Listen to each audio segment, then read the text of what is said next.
Shove it. Pop shove it. Pop shove it is an ollie where you spin the board half a rotation under your feet, and your feet stay in the same place. And you can do it frontside or backside. We're going to take it through backside, which is a little bit easier. First thing you want to know is it's not a good stationary trick. You want to have at least a little bit of forward momentum going, just enough where you're comfortable. And then next is your foot placement. So basically your back foot is really the controller of the whole thing. And when you ollie, you push it and it turns 180. And your front foot is stationary. As soon as the board comes around, you see it on your front foot, place it down, and you're on your way. And you can just practice the motion with your back foot just like that. You have to pop the tail from exactly in the center, otherwise the board will flip as it comes around. Give it a slight kick towards your back heel as you take off to start the board turning.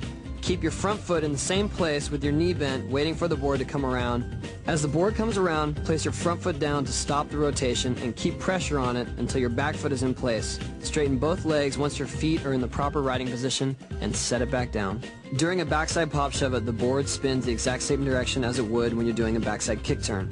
For a frontside pop shove it spins in the direction that you would when you're doing a frontside kick turn. You got that? For frontside pop shove it, hang your back heel over the edge more and pop the board up by putting more pressure on the heel side of the tail. Keep your front foot up and give your board plenty of room as it spins around. You need to give it a little more space and time to complete the rotation because it will flip easily if it's caught too early.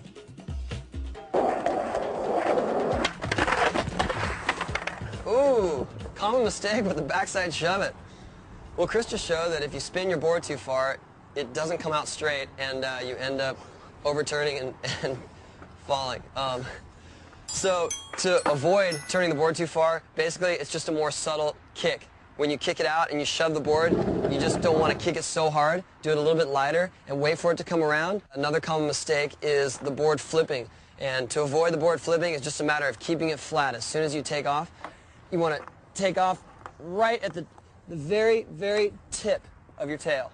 Right at the edge. If you take off here, it's going to flip this way. Take off here, it's going to flip this way.